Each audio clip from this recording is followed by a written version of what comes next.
Lestrade handling this thing by himself? Well, after all, he does represent the official police, you know. Him doing the questioning and looking under the seat cushions for diamonds. We won't know any more when we're through. We do now. I could do it better myself. Why don't you, old fellow? Huh? Don't you? I think I will. Probably find out just as much as Lestrade will anyway. I'll do it at once. Oh, where you came from? Stop, son. Oh. What is it? Oh. I'll start with this one. Yes? My name's Watson. Dr. Watson. Oh. To what am I indebted for this intrusion? Well, I've got to ask you one or two questions. What you're doing on the train, where you're going, things like that, you know. Why? Customary. There's been a murder committed. Scotland Yard. Did my food come? Sherlock Holmes. It's in the Sherlock kitchen. Holmes and I. What about Sherlock Holmes? We're cross-examining suspects. Thanks for that. Suspects? Of what am I suspected? Fellow's dead. Murdered, you know. Now let me get this straight. You say a murder has been committed on this train? Next compartment. And because a perfect stranger to me got himself murdered, you come to question me? Got to question everybody. Are you a policeman? No? Then by what right do you force your way into my compartment?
If you need anything, just call. Thank you.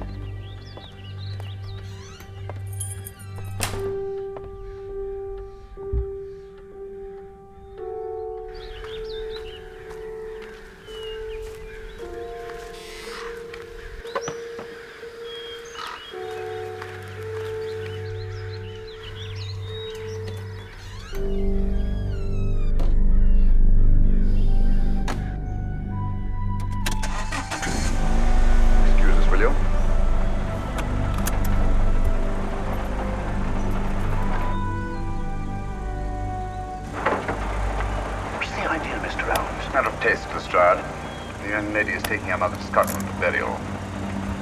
In a coffin? That is the customary method, I believe. Lestrade, I think we'll take a look at that coffin. Might prove interesting. I was about to suggest that very thing myself, Mr. Holmes. Conductor, I'll have a look in the luggage van. This way, sir.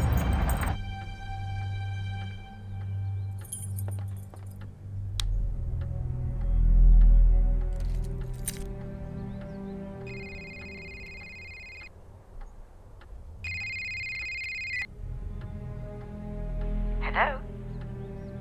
Are you there yet, love? Yes, Mum. And? What's it like? I've barely put my bags down. Is it as good as it looks in the brochure?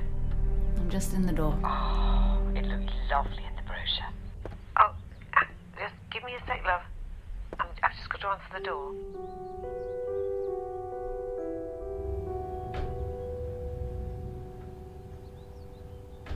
Sorry, love, that was just a package for Dad. So, what's the impression? So far, so good. I'll call you later and report. Do, love, do. Your dad will want the complete lowdown. Of course, Mum. Let me get settled and I'll call you soon as. Okay, love. Dad sends kisses. Yeah, kisses back. Love you. Love you. Love you, sweetheart.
Hi, Dad.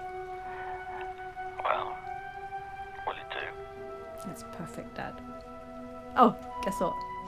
I am the first person to stay here. It's been renovated. Ah, excellent. Excellent. Book 5, love. It's fine, Dad. It'll come. It always does. I just need a couple of days cooling off, and I'll be able to jump right in. That's my girl. Sophie in the book corner told me that books 1 to 3 have completely sold out. They have another lot to order. Sophie's lovely. Tell her thanks from me for keeping the flag flying. I know you're being kind, Squirrel. She's aware it's only a village bookshop, but we're proud of you. That's all. No one else from this quaint corner of the world has ascended to such dizzy heights. I'm not exactly J.K. Rowling, Dad. Well, she wasn't either, until Hollywood came calling. I think you'll find she's always been J.K. Rowling. You know what I mean. Look, your old dad is proud of you. You're following what burns inside and making a bloody good living, so you keep that fire lit. Thanks, Dad. That means the world to me, you know it does. Now stop worrying. I know. I just don't like to think of you being unhappy, that's all. It breaks my heart. Stop, Dad. You'll make me cry again. Well, it'll get sorted one way or the other. Okay, love. Well, you enjoy your night and keep me in the loop. We'll talk tomorrow. Or the day after. Yeah, of course, Dad. Dad, I love you. And I love you too, Squirrel.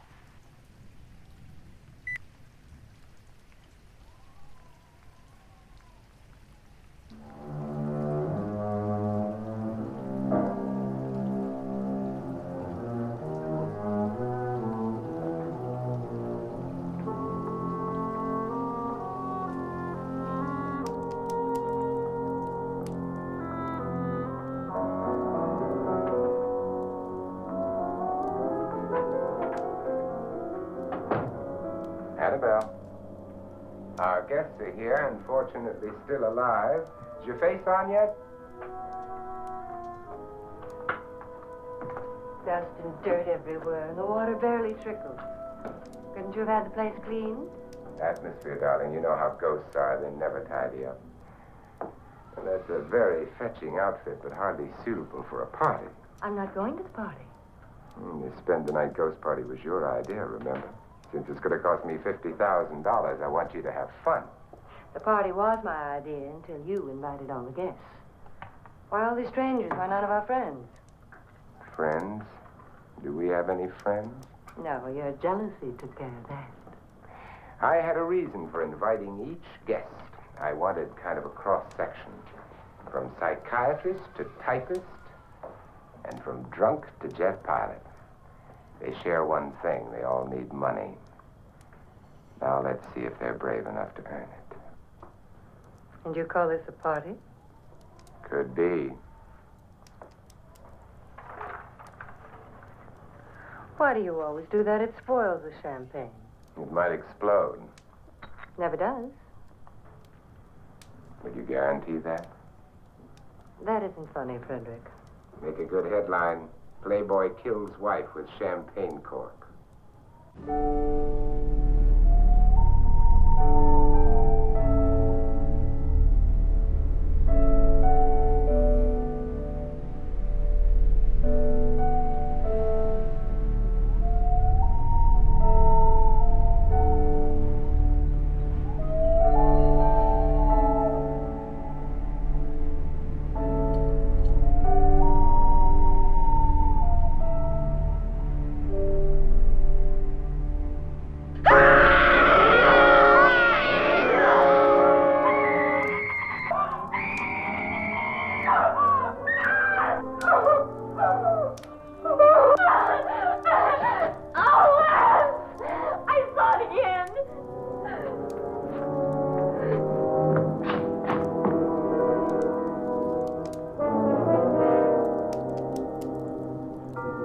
Where'd it come from? From in here.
Aesop's Fables, a new translation by V.S. Vernon Jones, with an introduction by G.K. Chesterton, 1912 edition. Introduction. Aesop embodies an epigram not uncommon in human history. His fame is all the more deserved because he never deserved it. The firm foundations of common sense, the shrewd shots at uncommon sense that characterize all his fables, belong not to him, but to humanity. In the earliest human history, whatever is authentic is universal, and whatever is universal is anonymous. In such cases, there is always some central man who had first the trouble of collecting them, and afterwards the fame of creating them. He had the fame, and on the whole he earned the fame. There must be something great and human, something of the human future and the human past in such a man, even if he only used it to rob the past or deceive the future. The story of Arthur may have been really connected with the most fighting Christianity of falling Rome, or with the most heathen traditions in the hills of Wales.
Many, the frost of custom has made even these imposing annual ceremonies cold and lifeless.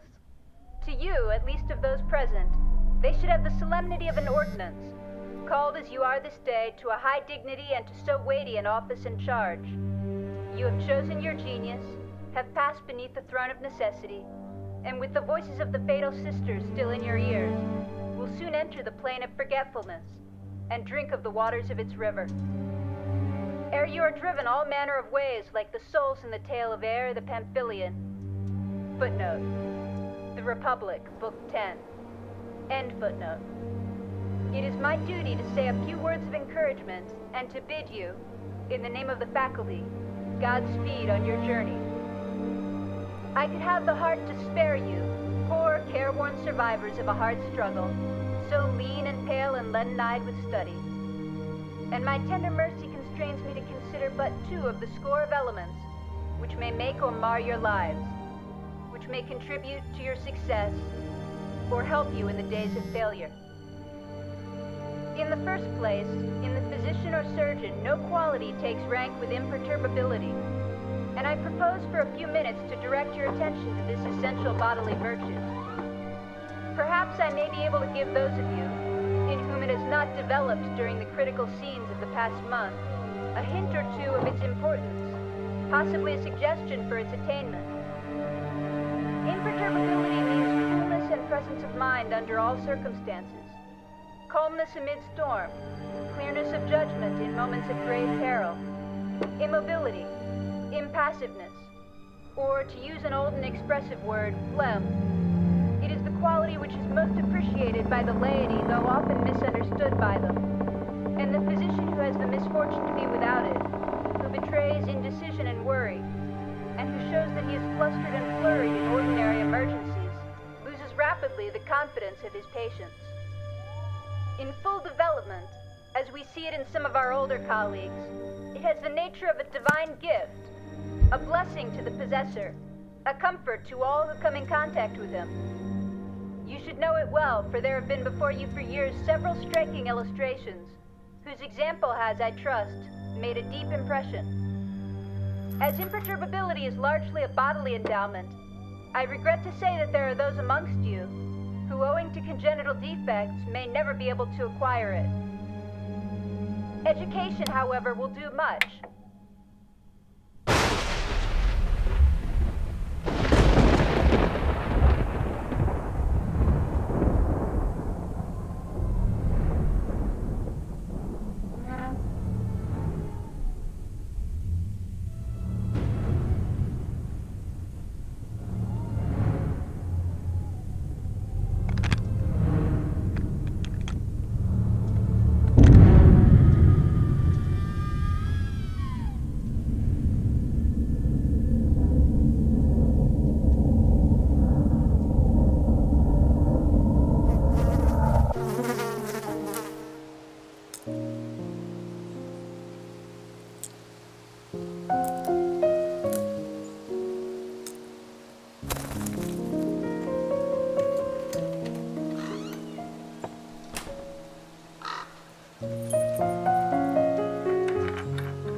Hi, David. Hey, how are things? I've only just arrived, David. And frankly, this is annoying. Look, I just want you to know that I'm thinking about you. All the time, actually. Wow. Wow, what? That is some reformation in 24 hours. I love you, Anna. You know that. I'm always thinking about you. And you were thinking of me when you had your tongue inside of Addison's mouth at your work, do? We were drunk. I don't even particularly like Allison. Oh. Well, that's lovely. So I can expect you to grab the first woman on Oxford Street on a Saturday afternoon as we're out shopping on a whim, on a compulsion. Don't be childish, Anna. Look, it's never happened before and it'll never happen again. I'm sorry, for fuck's sake. Oh, the apology of the century. I'm sorry, for fuck's sake. Look, David, I appreciate you thinking of me and making an effort. But I need... Yes, me. I need time alone here to write the book that I am under contract to deliver on time. And now, figure everything out. I understand that, but... Please, David. I hear what you're saying. I take it on board and I appreciate it. But it would mean so much more to me if you respect my need to have this time alone. Can you do that for me? Yes, Anna. I can do that. Thank you. I'll be in touch. You can count on that, okay? Okay. I'll wait to hear from you. Thank you, David. And we'll talk soon. My agent's calling. Okay, Anna. Okay. Settled in? It's wonderful. So, what's our plan? First 3 chapters, delivery as soon as possible. Absolutely. Full chapters. As close to finished as possible. Outside editorial suggestion, of course. I'm on it, Stephen. I won't let you down. Do I ever? It has been close to the wire. Several times. But today's a new day. With a new hideaway and a fresh perspective. Am I wrong? You're not wrong, Stephen. I've already made a start.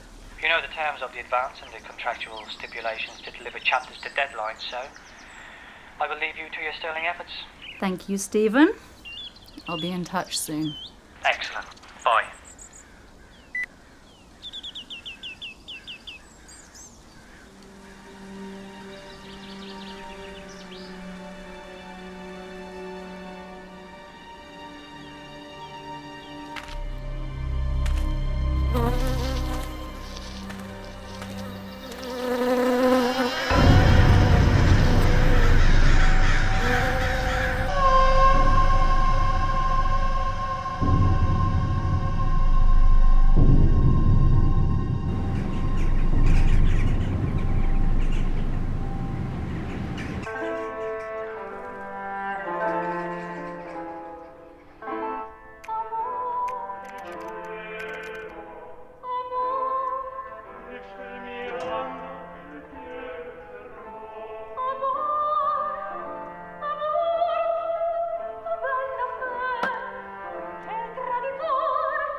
tender, more bitter with every surrender.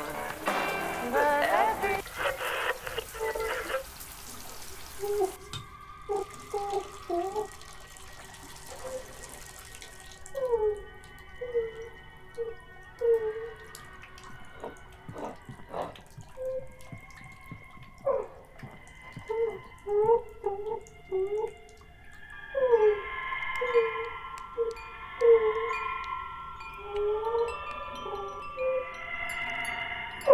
Anna?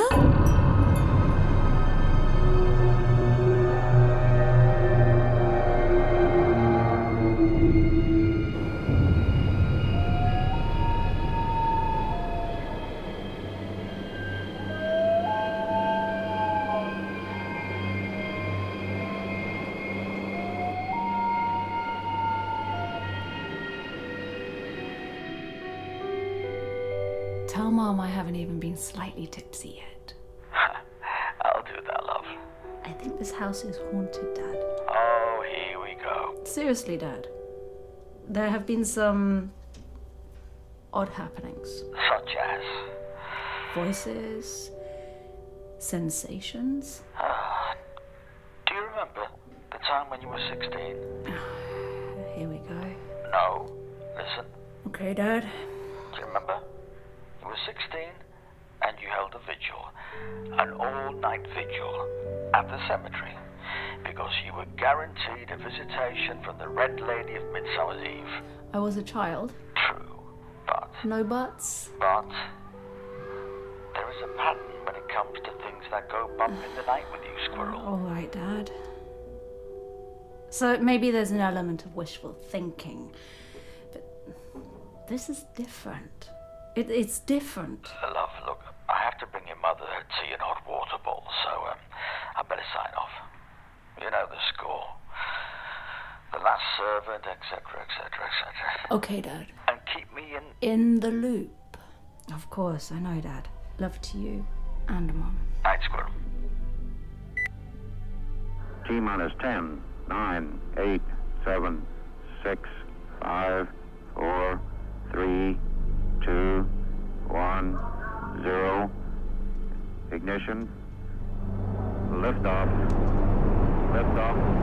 30 minutes after the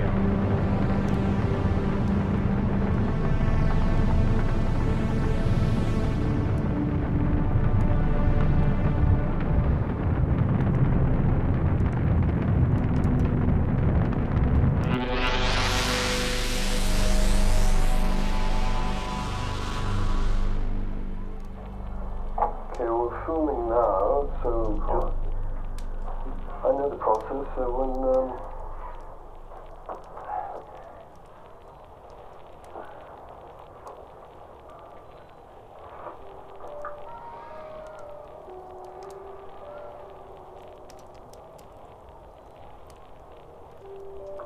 can you tell us who you are? My name's Julie. Who are you? First off, Julie, we're not here to harm you. We just want to talk briefly. I'd like to know who I'm talking to first. No, of course, Julie, that's fine. My name is Simon. Hello, Simon. Can you, Julie, tell us where you are? Right, silly. Am I? You mean you don't know where you are? No, of course, Julie. I just want to hear it from you. Why, Figgis, of course. Yes, Julie. You like the sound of my name? Do you mind, can I ask your full name? Go on then. All right, Julie. What is your full name? Julie Ann Price. I'm 15. 16 on February 1st. Will that be you? Thank you, Julie. You're very serious, Mr. Simon. Am I? What's this about? Well, this may seem like a strange question, but I just ask that you please play along. Go on then, you are odd. All right, Julie. What year is it? You're off your hockey, you. Play along, please. Bloody hell, it's 1941, of course. Yes. I've got it. John. You should too. Should I? Before the blackout. Can't have Jeremy spotting pointing lights and keep us in our beds, can we? That's a very wise move, Tilly. What's that over there? Behind your red.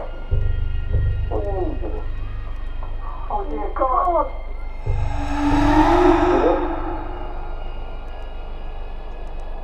What does she mean by that?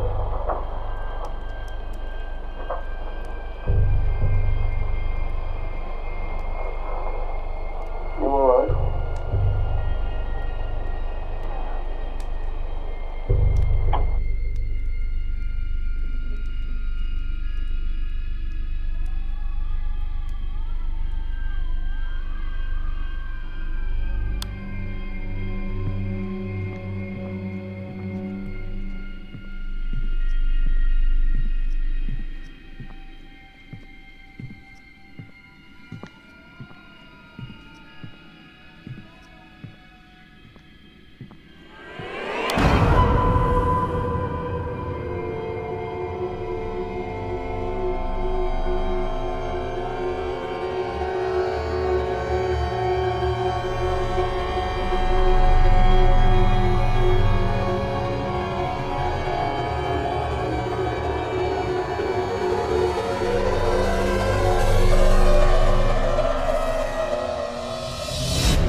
Sunshine feels right, and I can't help falling for you.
Hi.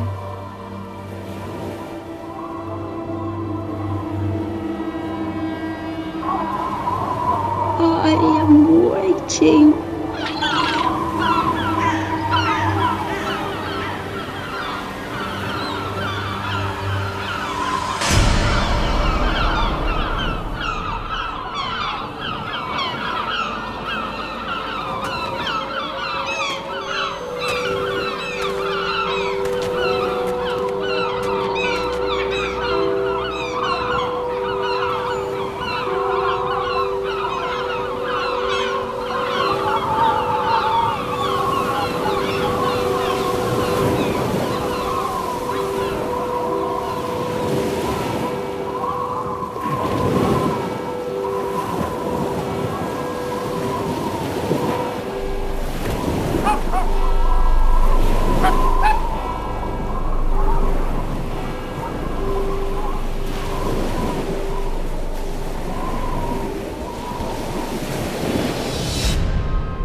Hollywood.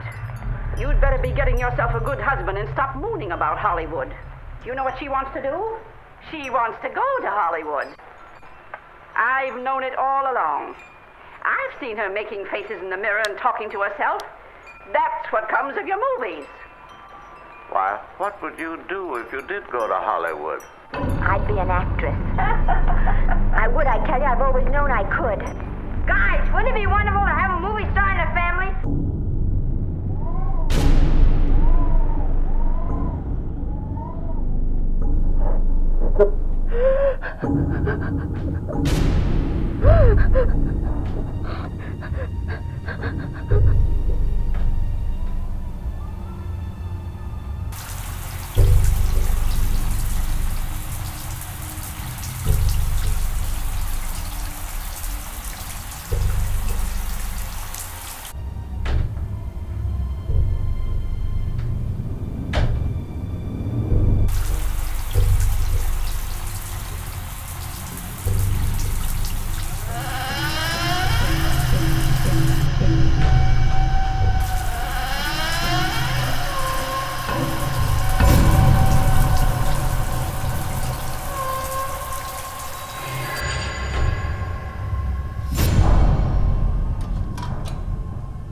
Emma Hart, June 8th, 1939. When Emma pulled back the curtains, she noticed that the tall figure, now an inky black silhouette on the horizon near the low wood corpse, was tilted in the direction of the farmhouse. It seemed taller than before, even though hers wasn't a reliable vantage point from the window. She remembered having thought a great wolf was running the length of the hilltop when she visited her aunt and uncle at the farmhouse while in her early teens, only to discover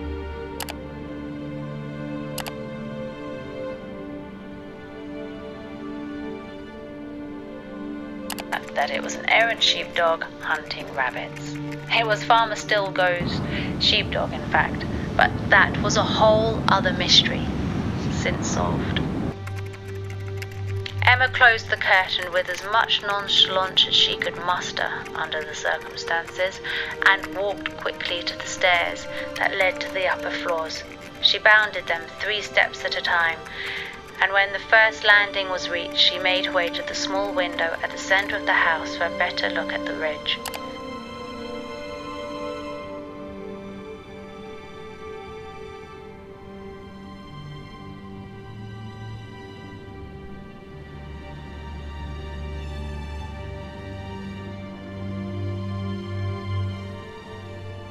The light was failing fast, though, and she knew instinctively there wasn't much hope of seeing more than from below. But she had some time before dinner with her extended family, and so, being true to her inquisitive nature, she peered out into the growing gloom.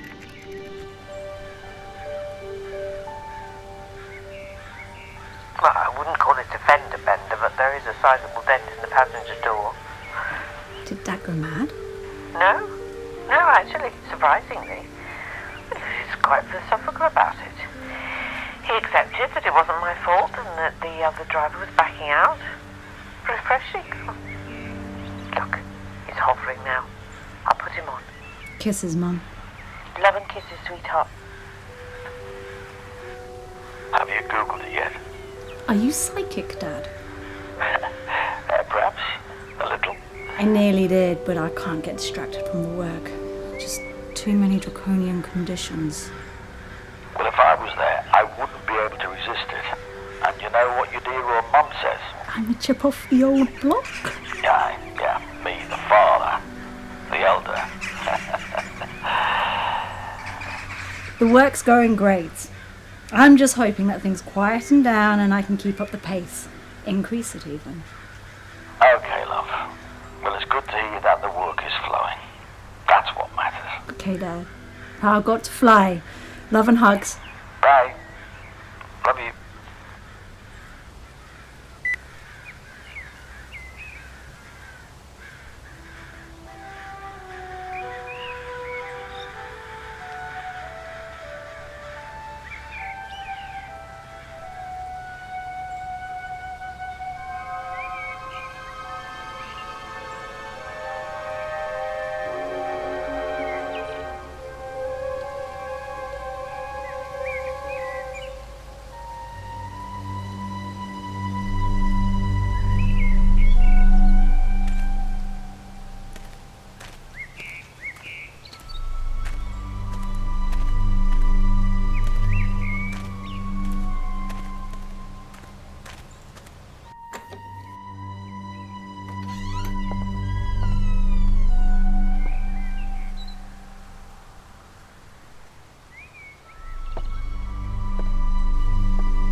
Thou, O Lord, who stillest the raging of the sea, hear us and save us that we perish not. O blessed Saviour, who did save our disciples ready to perish in the storm, hear us and save us. Please, Lord, have mercy upon us. Christ, have mercy upon us.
The house was built for a sea captain called Nigel Meeks in 1875. Meeks had a wife, Margaret, and a son called Reginald. When Captain Meeks and his wife died in a carriage accident when Reginald was 22 years old, the young man put all of his efforts into a seagoing career of his own. He was successful, and by the age of 29 was a captain of his own vessel, the Noble Margaret. By the age of 31, he was settled in Seaview House with his young wife Winifred, a devoutly religious woman who held many intensive vigils for when her husband and crew were at sea. 20 years of happiness was theirs, even though Winifred had suffered several episodes of mental illness, which saw her taking sanitarium rest on 3 of these occasions.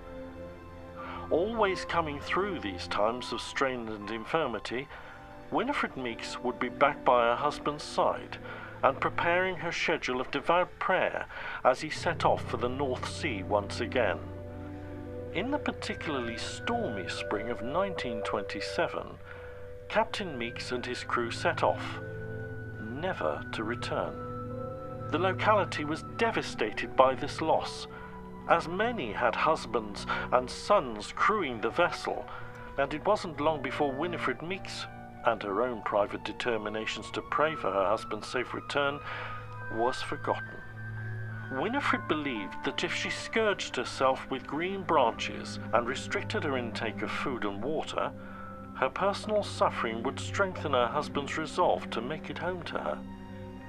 She continued to pray and scourge and restrict her food until she eventually succumbed to malnutrition. She was discovered starved to death in the attic room of the house where she had built a shrine to her husband and his safe return. Several people over the years have experienced sightings of the ghost of Winifred Meeks at Seaview and near the lighthouse where in life she had held other vigils.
Hi, I Stephen. should come down and occupy it for a bit. It'll be company for you. Something for me? 3 chapters finished. Almost. Emailing them over tomorrow. Fantastic, Anna. We're on track. Even if changes are suggested, we're delivering as promised and agreed contractually. A few bumps in the night here have inspired the creative process on this one. But not ghosts, Anna. Just do me a favour and get some proper sleep. Don't let your imagination run into fantastical arenas that affect your real-life abilities to separate fact from fiction. Of course, Stephen. We must deliver. I will email you tomorrow. Have a great evening.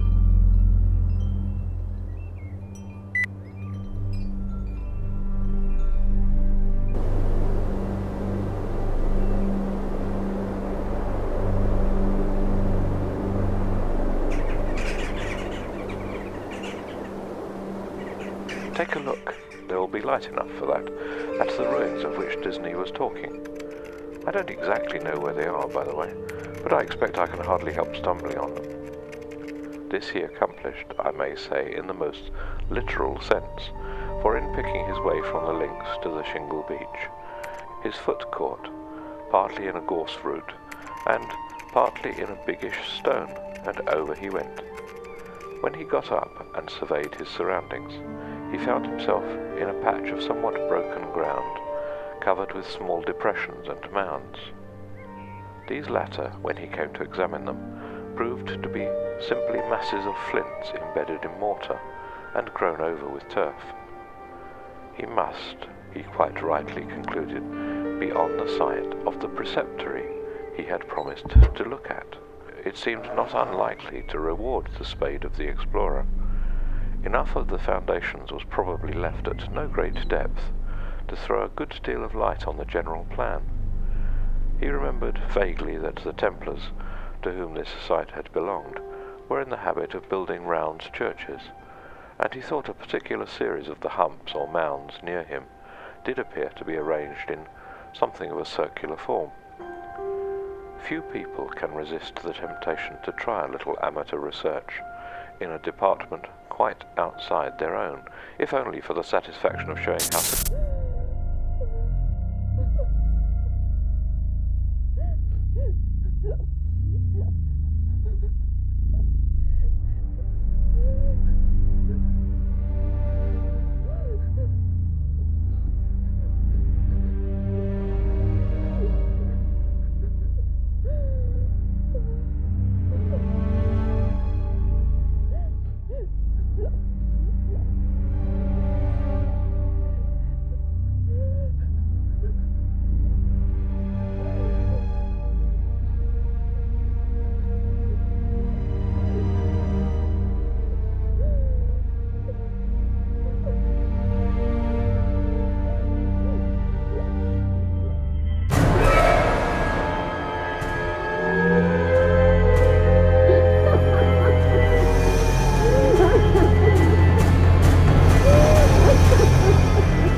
the turf was gone, removed by some boy or other creature. Fere nature. It might, he thought, be as well to probe the soil here for evidences of masonry, and he took out his knife and began scraping away the earth. But now followed another little discovery. A portion of soil fell inward as he scraped, and disclosed a small cavity. He lighted one match after another.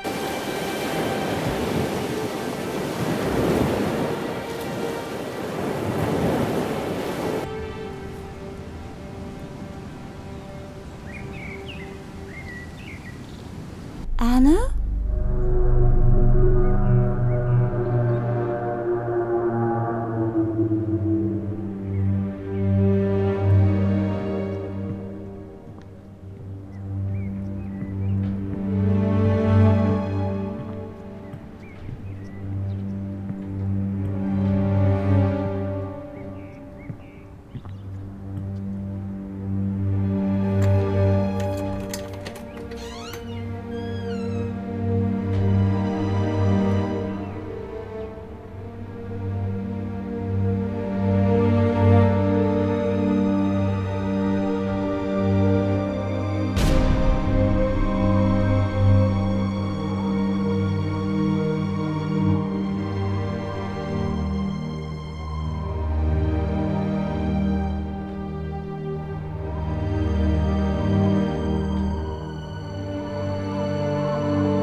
Please, leave me alone! Please!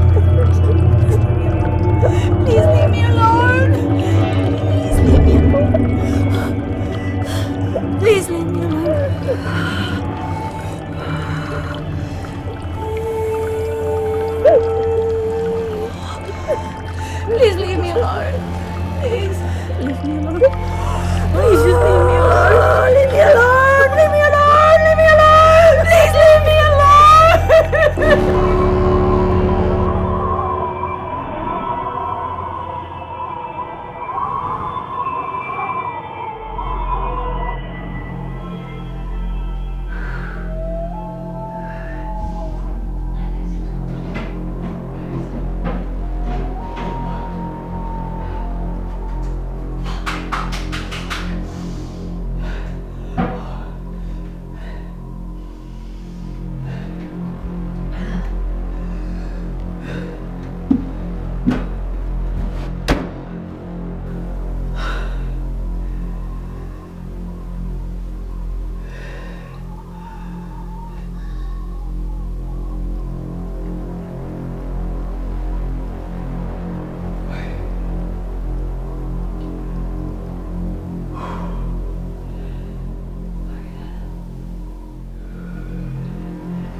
Hello? Anna?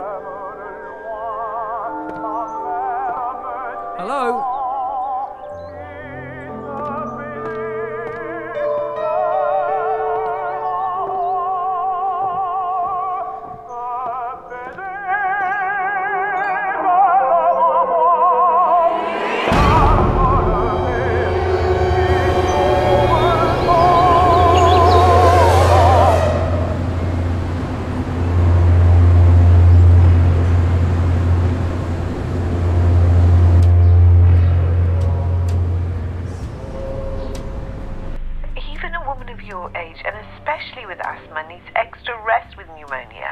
I know, Mum.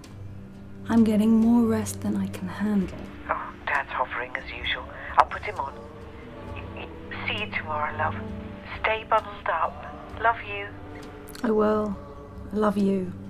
And how's my baby girl doing? She's not doing too badly, Dad. I know I keep saying it, but thank God for that Seaview landlord finding you were calling an ambulance. I know, Dad. He is my knight in shining corduroy. But do you think the 2 weeks in hospital has been enough? I thought you wanted to transfer to respite for a few weeks. And lie around all day and night eating shit food? No, Dad. Not happening. I want to be here where I can at least have some control and... Anyway... Alright. And David? All good? He's certainly been making an effort. Well, I'm glad to hear you're a squirrel. I do like David. Ah, I know you do, Dad. Well, mustache, sleep tight, love. We'll see you tomorrow, and I'll bring you lots of fruit and warm sentiment.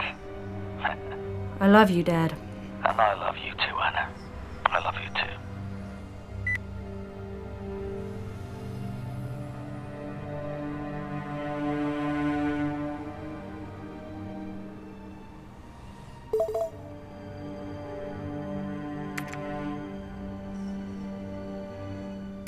Dear Miss James, thank you for your email.